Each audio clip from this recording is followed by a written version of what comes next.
Hello and नमस्कार, आप सभी का स्वागत है दी एस्पिरेंट कोचिंग अल्मोड़ा के इस नए वीडियो लेक्चर में। मेरा नाम है अजय जोशी। साथियों, साल का आखिरी दिन है। जैसा कि आप लोग जानते हैं कि आज 11 बजे से 1 बजे तक के बीच में उत्तराखंड अधीनस्थ सेवा चयन आयोग की स्नातक स्तरीय परीक्षा का आयोजन उत्तराखंड के विभिन्न सेंटर्स पर कराया गया है। उत्तराखंड के इस पेपर को देखकर एक बात बहुत स्पष्ट हो जाती है कि अधीनस्थ सेवा चयन आयोग का जो परीक्षा बनाने का जो माइंडसेट है वो क्या है। उत्तराखंड के समाज को, उत्तराखंड की संस्कृति को, त्योहार, मेले, उत्तराखंड की स्थानीय भाषाएं और उत्तराखंड के कल्चर को काफी प्रमोट करने में लगे हुए हैं। उत्तराखंड के प्रशासनिक इतिहास की बात कर लें, चाहे भाषाई इतिहास की बात कर लें, या हिंदी से संबंधित कई सारे विशेष तथ्यों की या विशेष प्रश्नों की बात कर लें, तो हमें एक बात बहुत साफ देखने को मिल जाती है कि अब उत्तराखंड की पढ़ाई वैसे नहीं रह गई कि आपको सिर्फ फैक्चुअल डेटा याद करना है या आप लोगों को कोई योजना को मोटे मोटे तौर पर पढ़ लेना है। हम बात करेंगे ये पेपर कैसा रहा, इस पेपर का लेवल कैसा रहा। इसके साथ साथ इस पेपर में कई सारे ऐसे क्वेश्चंस हैं जिन पर प्रत्यावेदन लगाया जा सकता है और आगे की स्ट्रेटेजी क्या होनी चाहिए, क्योंकि आगामी 31 या 21 जनवरी को जो भी परीक्षा आपकी आयोजित होनी है तो उससे संबंधित प्रश्न कैसे बन सकते हैं, इस पर भी हम लोग थोड़ा बहुत चर्चा करेंगे। सबसे पहले अपनी शुरुआत करते हैं कि ये पेपर आखिर कैसा रहा और ये किन बच्चों के द्वारा आसानी से सॉल्व किया जा सकता था। देखिए, ऐसे ये एक बहुत साफ और स्पष्ट बात थी कि पेपर ऐसा ही बनना है, क्योंकि उत्तराखंड अधीनस्थ सेवा चयन आयोग ने जब से वीडियो परीक्षा से संबंधित कई सारी बातें निकल कर आई थी, उसके बाद उन्होंने अपना कंप्लीट पैटर्न चेंज कर दिया था। ग्रेजुएशन लेवल के जितने भी एग्जाम्स हो रहे थे, लास्ट टाइम पे वीडियो और वीपीडीओ के 916 पदों को लेकर जो भर्ती परीक्षा हुई थी, उससे स्पष्ट नजर आ रहा था कि ये जो परीक्षा होगी इसी प्रकार से संचालित होगी। तो ऐसी स्थिति में ये बहुत बहुत स्पष्ट था कि आपको तैयारी अपने इसी पैटर्न पर रखनी चाहिए थी। दूसरी बात, मुझे जो लगता है ये जो पेपर है ये उन बच्चों के लिए है जो हैबिचुअल रहे हैं ऐसे पेपर्स को देने के लिए, जिनको फैक्चुअल डेटा की जगह पर जिनको स्टेटमेंट वाले क्वेश्चंस करने की आदत रही है। और ऐसे स्टेटमेंट वाले क्वेश्चंस जो होते हैं वो यूपीएससी लेवल के एग्जाम्स लाइक सीडीएस हो, एनडीए हो, या यूपीएससी का ही एग्जाम हो आपका सिविल सर्विसेज का, या इसके अलावा उत्तर प्रदेश पीसीएस अगर आपने कभी दिया हो तो वहां पर इस प्रकार के प्रश्न पूछे जा रहे हैं। ऐसी स्थिति में उत्तराखंड के जो नए बच्चे जो तैयारी के लिए आए हैं और अभी अभी तैयारी में जुड़े हुए हैं, तो उनके लिए थोड़ा बहुत मुश्किल ये पेपर मैं कह सकता हूं रहा है। अब थोड़ा बहुत क्या कहूं, मैं अगर ऑनेस्टली बोलूं तो ये बहुत सारे बच्चे ऐसे हैं जिनके लिए पेपर टफ रहा है। तो देखा जाए, मैं कुछ बहुत सारी बातें इसके लिए इसमें नोट की हुई हैं कि जो पैटर्न है वो कंप्लीटली चेंज हो चुका है। और ऐसी कंडीशन में मुझे लगता है कि आपको अपनी तैयारी का स्तर भी बहुत बहुत बदलना चाहिए। कैसे बदलना चाहिए, क्या बदलना चाहिए, बस थोड़ी देर में उस बारे में बात करते हैं। लेकिन मैं जब इस प्रश्न पत्र को देखा, मेरे पास सेट डी पड़ा हुआ है, तो इसमें कुछ प्रश्न मुझे ऐसे लगे जिन पर प्रति आवेदन लगाया जा सकता है, क्योंकि आंसर की आ चुकी है और उस पर प्रश्नों के कुछ उत्तर अलग अलग दिए गए हैं। मैं सबसे पहले आप लोगों के साथ चलना चाहूंगा प्रश्न संख्या, क्योंकि मेरे पास सेट डी है तो उसके अकॉर्डिंग ये क्वेश्चन नंबर 55 है। सो आई विल रीड दिस ताकि आप लोग भी समझ पाएं कि ये प्रश्न किससे संबंधित है। देखिए, एक प्रश्न, ये प्रश्न है आपका कि मैं हिंदी में पढ़ रहा हूं इसे। निम्नलिखित कथनों में से कौन सा कथन सही नहीं है। इस पर क था, यानी कि ऑप्शन नंबर ए था कि अमृत गंगा मंडल में बाल खिला से मिलती है। ठीक है। दूसरा था केदार गंगा गंगोत्री में गंगा से मिलती है। तीसरा था हनुमान गंगा हनुमान चट्टी में अलकनंदा से मिलती है। चौथा था ऋषि गंगा ऋषिकेश में गंगा नदी से मिलती है। तो आयोग ने इसका उत्तर जो है वो ऋषि गंगा ऋषिकेश में गंगा से मिलती है, ये वाला प्रश्न जो है, ये वाला ऑप्शन टिक किया है कि ये सही नहीं है। और बात सही भी है। ऋषि गंगा धौली गंगा की एक सहायक नदी है, बाकी और भी कई सारी ऋषि गंगाएं हैं जो अलग अलग नदियों की सहायक नदियां होती हैं। लेकिन जो विवाद यहाँ पर प्रश्न से संबंधित बन सकता है, मैं बहुत फैक्ट्स के साथ आप लोगों के साथ बात करूंगा, क्योंकि मैं मोटी मोटी बातें करना मुझे पसंद भी नहीं है और मैं बहुत स्पष्ट बातें करता हूँ। इससे संबंधित मैं आप लोगों के साथ बात शेयर करना चाहता हूँ कि सबसे पहला पॉइंट जो इस पर लिखा हुआ है, जो दूसरी लाइन है, मुझे इससे आपत्ति है कि केदार गंगा गंगोत्री में गंगा नदी से मिलती है। अब आप लोग गजेटियर ऑफ गढ़वाल अगर खोलते हैं, एच.जी. वाल्टन जी का 1910 में उसका पहला एडिशन आया था, और जो लेटेस्ट एडिशन है, जो लास्ट एडिशन रहा उसका, वो 1989 का है। उसके पेज नंबर 2 पे जाइए और द रिवर गैंगेज करके उस पर कुछ लाइंस लिखी हुई हैं। उस पर पहले ही पॉइंट पर लिखा हुआ है कि जो गैंगेज है, यानी कि जो गंगा नदी है, वो दो नदियों से मिलती है। पहली भागीरथी, और जो दूसरी नदी है उसका नाम है अलकनंदा। अलकनंदा और भागीरथी का जो संगम है वो देवप्रयाग पर होता है, उसके बाद ही उसे गंगा नदी के नाम से जाना जाता है। राष्ट्रीय स्तर पर बात करें, एनसीईआरटी की बुक्स के अंदर देखें तो गंगोत्री जो है वो गंगा नदी का उद्गम स्थल माना गया है। लेकिन उत्तराखंड में जो ट्रेंड चलता आ रहा है वो लगातार यही देखने को मिल रहा है कि जो गंगोत्री है वहां से निकलती है भागीरथी नदी, और गंगा नदी से देवप्रयाग के पास में कहा जाता है। ऐसी कंडीशन में यहां पर जो लिखा हुआ है स्टेटमेंट वो है केदार गंगा गंगोत्री में गंगा नदी से मिलती है। अब अगर गंगोत्री से भागीरथी निकल रही है और देवप्रयाग में इसका नाम गंगा होता है, तो केदार गंगा गंगोत्री में गंगा से कैसे मिल रही है? क्योंकि मैं आपको स्टेटमेंट बता रहा हूं, ये जो एच जी वाल्टन साहब हैं इन्होंने अपनी बुक में इस तरीके से लिखा हुआ है ये सारी बातें। तो इस पर एक प्रति आवेदन लगाया जा सकता है। आयोग इसको क्या उत्तर मानता है ये आप लोग फिर देखिएगा।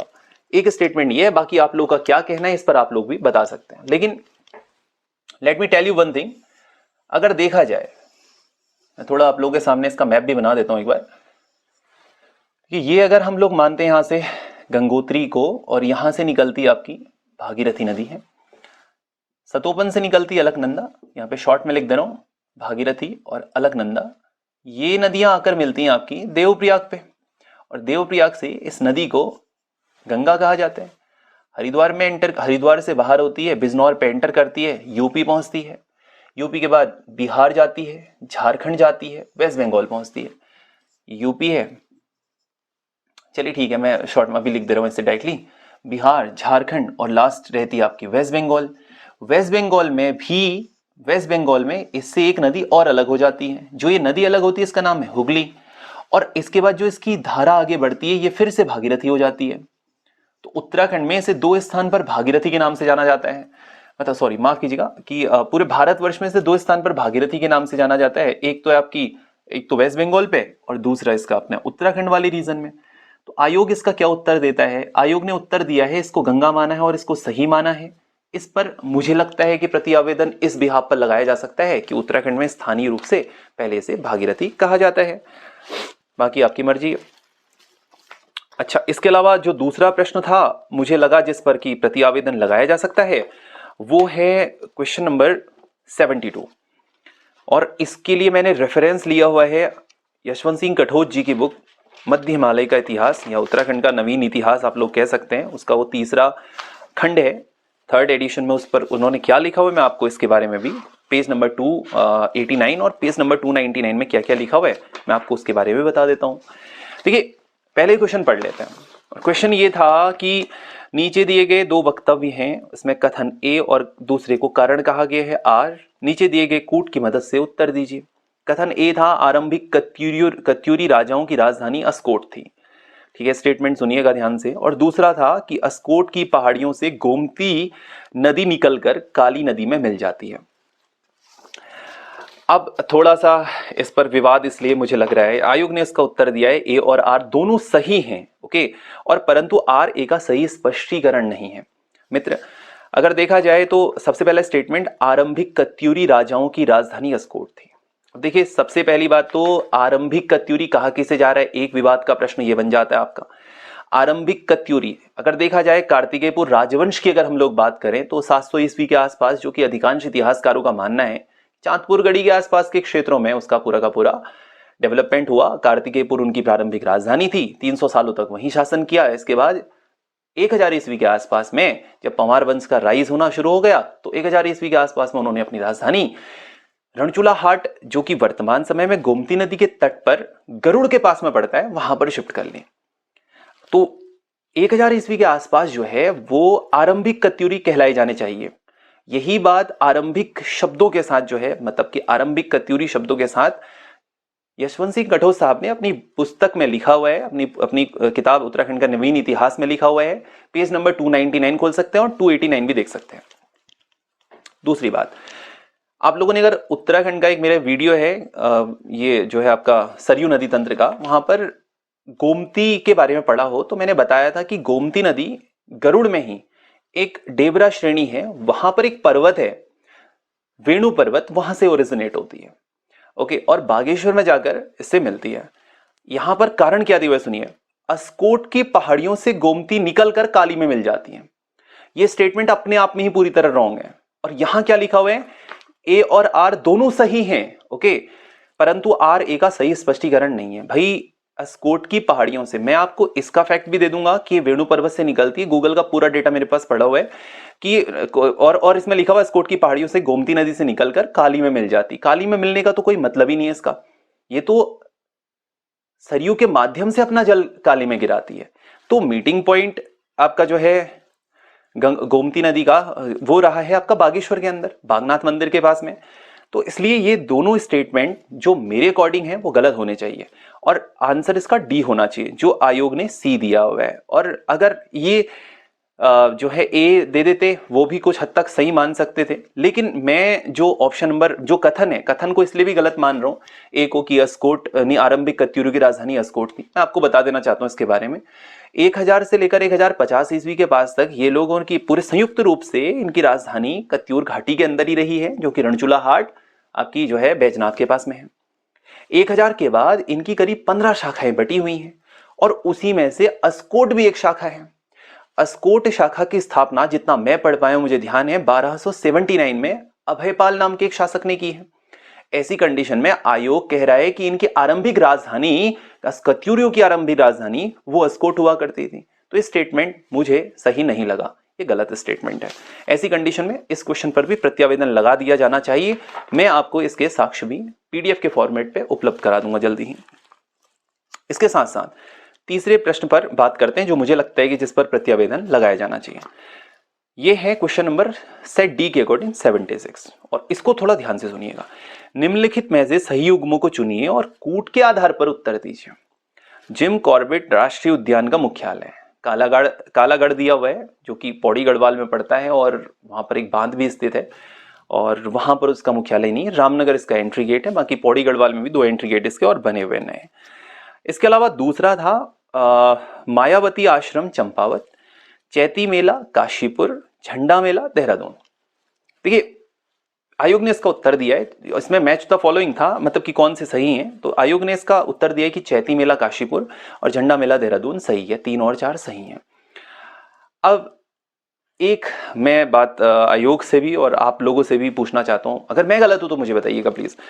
मायावती आश्रम चंपावत में है, ठीक है। कई लोगों ने यूट्यूब के अंदर ये डाला हुआ है कि ये एक नियर बाय ऑप्शन नहीं है, चंपावत में है लेकिन नियर बाय ऑप्शन नहीं है। नियर बाय ऑप्शन है चैती मेला काशीपुर, अगर उधम सिंह नगर देते तो गलत हो जाता, उनका ये कहना था। झंडा मेला देहरादून, अब आप इधर इसको अगर देखें झंडा मेला देहरादून है, ओके, देहरादून में भी पर्टिकुलर जिस जगह पे लगता है अगर वो आंसर देते तो कौन सा वो गलत हो रहा था। दूसरा मायावती आश्रम चंपावत में है, इसमें गलती क्या है, मायावती आश्रम लोहाघाट में ना लिखकर चंपावत लिख दिया गया है, स्टेटमेंट गलत तो है नहीं। तो आयोग ने किस आधार पर इस प्रश्न को बताया कि मायावती आश्रम चंपावत में नहीं है, क्योंकि मायावती आश्रम साफ सी बात है लोहाघाट ब्लॉक के अंदर पड़ता है, अद्वैत आश्रम के नाम से भी जाना जाता है, चंपावत में स्थित है, तो ये गलत कैसे हो गया। तो इसका आंसर जो मुझे लगता है 2, 3 और 4 सबके सब होने चाहिए। इस पर भी एक प्रत्यावेदन लगाया जा सकता है। चलिए ठीक है, ये तो बातें रही प्रत्यावेदन लगाने की। बाकी गंगा नदी को लेकर आपका जो विवाद है, अगर आपको लगता है कि गंगा नदी वाला सही है तो आप उसको रहने दे सकते हैं। बाकी एच.जी. वाल्टन साहब जो है जो कह रहे हैं, मैंने आपको बताया कि कहां पर से एक्चुअल में भागीरथी को गंगा नाम से जाना जा रहा है। Okay fine, so now let us come to the discussion कि हमें अब आगे क्या करना चाहिए। देखिए मुझे लगता है जो मैं आपको हिंदी से शुरुआत करता हूं इस चीज की कि